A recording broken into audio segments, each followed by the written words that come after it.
Hi, I'm Stephanie Lemick, and this is Building Trauma Informed Workplaces. I'm honored to have you joining me as we begin this journey on how we can build cultures where everyone can be successful. I'd love to take a few moments and introduce myself. Like I said, my name's Stephanie. I'm a career HR professional, and I spent over 16 years as an in house HR person in every role from intern all the way to executive. And I was in big Fortune 500 organizations to small, nimble startups, and just about everything in between. And in all of my experience in HR, and even in my personal experience, I can tell you that trauma absolutely is showing up at every workplace. And I'm excited for us to find ways to move forward to trauma informed future of work. That's why I founded the Wounded Workforce, which is focused on helping build trauma informed workplaces so we can all be successful. Since this is our first podcast, I'd love to lay down some basic expectations of what you can expect when you're listening to Building Trauma Informed Workplaces. First and foremost, we care about you and your experience and your mental health. So if there is a content warning or trigger warning, we will make sure that that is provided at the beginning of the episode and in the show notes. Just so you know, there isn't a content warning for today's episode, as we will be talking primarily about definitions and concepts, so we're all on the same page. And to go along with that, let's talk about that baseline that we want to start from, that shared understanding. So it's important we're working from the same idea, the same concepts as we work to build a trauma-informed future of work. So our plan for today is we'll go ahead and start with a definition of trauma. When you think about trauma, you probably think about something different than the person next to you. Think about veterans and veterans returning home from war, experiencing trauma or PTSD. Other people may think about TikTok and how they hear the word trauma or trauma bonding on TikTok all the time. There's a wide range of ideas and expectations when it comes to trauma. So we need to start from a shared definition of trauma so we're all on the same page. We'll also talk about why organizations should care about trauma and how trauma directly impacts organizations. And then lastly, we'll talk about what it means to be trauma informed. We'll start with our definition of trauma. And for our purposes, we'll use the Substance Abuse and Mental Health Services Administration, or SAMHSA's, definition of trauma.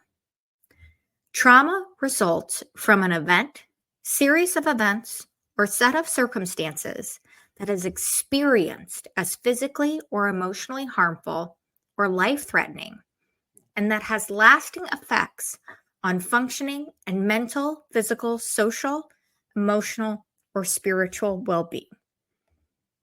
It's helpful to think about, for a definition of trauma, the 3 E's of trauma: event, experience, and effect. Help remember what that definition is. So when we're thinking about trauma, you might be thinking right now, geez, Stephanie, that's a really broad definition for trauma. And you are correct. It is a broad definition. And it is a broad definition by design because traumatic experiences and experiences of trauma are incredibly individual. So a certain event or the effects of an event can be very different from person to person. Also, trauma kind of snowballs and builds on prior experiences. So all your prior experiences are informing how you're experiencing certain events. So for example, if you experienced a tornado that was devastating in your early life, it's really scary, very destructive, really upsetting. Perhaps natural disasters are more triggering to you now as an adult. This is just one example, of course, but it's super important when we think about trauma and the definition of trauma. We have these guardrails, we have those 3 E's: event, experience, and effect. but we also understand that the definition of trauma and what trauma is expansive and can show up in so many different ways. It's like a snowflake. It's like each of us, we're very unique and individual.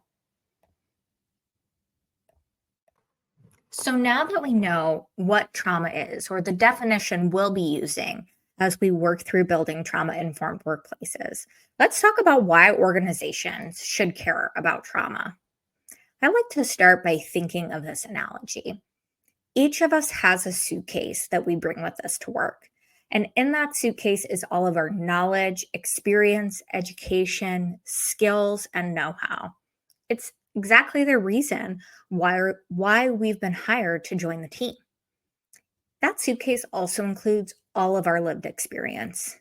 And for so many of us, that lived experience includes experiences of trauma.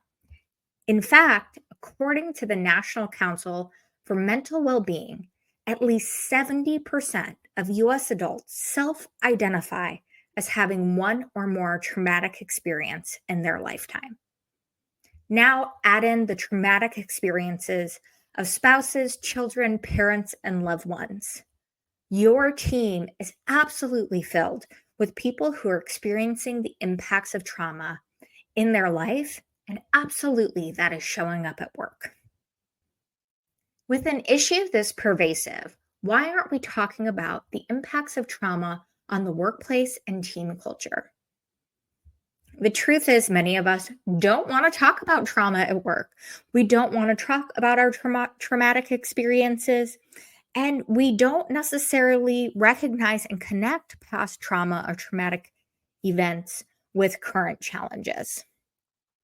And you know what? It's totally okay. What's amazing about trauma informed workplaces is organizations don't need folks to want to talk about their traumatic experiences at work or even need people to recognize how their trauma is showing up at work for trauma informed workplaces to work.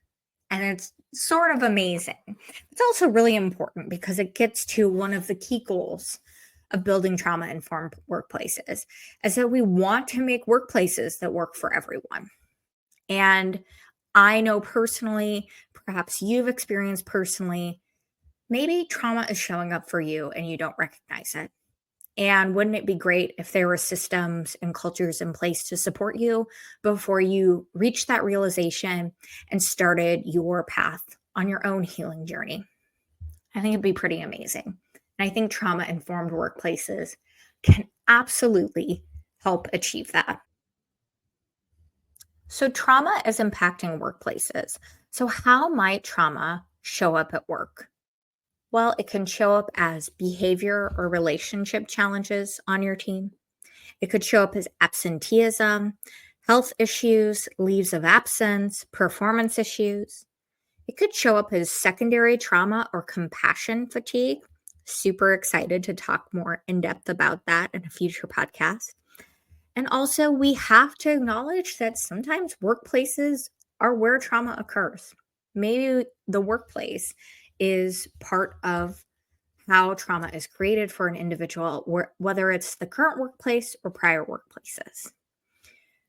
So, obviously, there are impacts to individuals' experiences of trauma. There are also impacts of others to others because of behaviors or effects of trauma. So, it's so important for organizations to understand and recognize trauma and how trauma shows up at work. You might be thinking, wait a minute, Stephanie. So we just talked about the definition of trauma like a minute ago. And you talked about how expansive, broad, snowflake like each experience of trauma is. It's incredibly individual. You're right. I meant it when I said that. So you might be thinking right now, how can organizations possibly tackle something that is so incredibly individual? Amazing question. And an important one that we get to answer with our definition of the concept of what it means to be a trauma informed workplace. So let's jump into that right now. Trauma informed workplaces create awareness around the existence of trauma throughout the organization. So everyone within the organization understands and has an awareness around the concept and impacts of trauma. These organizations also actively avoid re traumatizing survivors or creating new experiences of trauma at work. Super, super important that we talk now about what trauma informed workplaces do not do. They do not ever seek to diagnose or treat employee trauma. Full stop. Let's say it again. Trauma informed workplaces never seek to diagnose or treat employee trauma. Why? Well, this is pretty serious stuff and very personal stuff. So, trauma is something that should be treated first and foremost by credentialed third party professionals. People dedicate their life's work to helping people work through their experiences of trauma. So, those credentialed professionals are amazing and should be relied upon for that diagnosis, for that treatment. And even in the rare scenario where you may have those resources, those credentialed resources within your organization, it's a little bit of a faux pas. It's a little bit unethical, I would say, to practice that internally because it just muddies the waters a little bit. So, for our purposes, when we talk about trauma informed workplaces, treatment diagnosis is separate and done by third party professionals. Now, I will say organizations absolutely should strive to provide benefits and support that allow their team members to access those third party credentialed professionals. And that is part of being a trauma informed workplace. But the diagnosis and treatment should not be happening in house. I'll get off my soapbox about that, but just super important to make that very clear up front. You'll probably get tired of hearing me say it, honestly. So, we know what trauma informed workplaces do, and we know what they don't do now. Let's talk about how they do that. So, how can you create trauma informed workplaces? Obviously, there is some education and awareness, super important to happen throughout the organization. So, that is a key part. But how do we get to avoiding traumatizing and re traumatizing members of your team?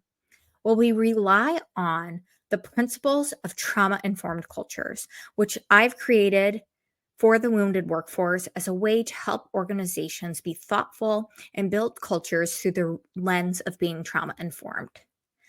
And these are based on the principles of trauma informed care created by SAMHSA over 20 years ago. And what I've done is I've taken those principles from SAMHSA that were focused on clients, so focused externally and focused heavily in, the healthcare profession. What I did is I translated those or interpreted those principles to be internally focused on employees and internal culture, and also for the terms and concepts to really be industry and organization agnostic. So, trauma informed cultures, these principles work for any organization and any industry of any size. So, let's dive in to what these 7 principles of trauma informed workplaces are. They are safety, which encompasses holistic safety, includes physical, psychological, and financial safety. Next is trust and transparency. I like to think of it as building trust through thoughtful transparency. Next is community, the concept of building community and a sense of belonging within your organization and having that facilitate peer support or mutual support. We'll also talk a little bit when we talk about community about the epidemic of loneliness that the US Surgeon General recently came out with a warning about. Next is collaboration. Collaboration is probably a term you're super familiar with when you think about the workplace and teams working together. Of course, we want effective collaboration. But when we talk about it specifically as a principle of trauma informed workplaces, we're also going to talk a lot about power dynamics, positional power, and organizational hierarchy, and how that works or doesn't work when it comes to being trauma informed. Next is empowerment. Empowerment is a huge, huge piece at the core of driving a trauma informed culture because at every experience of trauma, there is essentially a feeling of some powerlessness. So, empowerment is such an important piece of counteracting that feeling. And when we talk about empowerment in terms of trauma informed workplaces, we're looking at choice, our strengths being leveraged, opportunity for growth, and recognition as kind of the four components of empowerment for trauma informed workplaces. Next, we have humility and responsiveness. What I love about this is it recognizes that none of us are perfect and no organization is perfect either. So, humility and responsiveness gives us a tool to be thoughtful about when we have a misstep and then taking quick action and resolving any harm and then also taking accountability for any of that harm. And finally, learning from those missteps to move forward. Obviously, that's a great quality for any of us or any organization. But on top of that, humility and responsiveness as a principle of a culture helps you create those cultures where really they can be evergreen because changes can be made.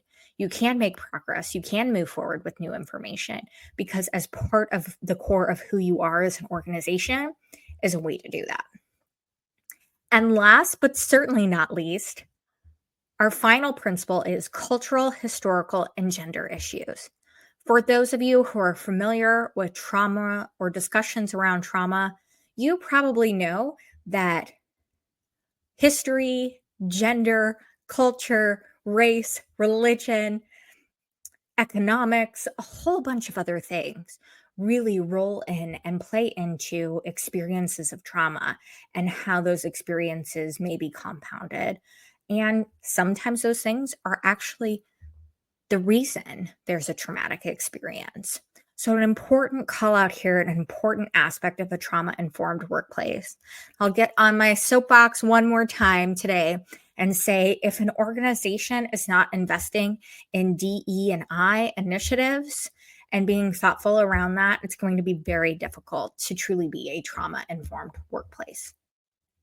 So that covers our 7 principles of trauma informed workplaces that help us focus on creating cultures where we're actively avoiding re traumatizing survivors, creating new trauma, and really building organizations where everyone can be successful.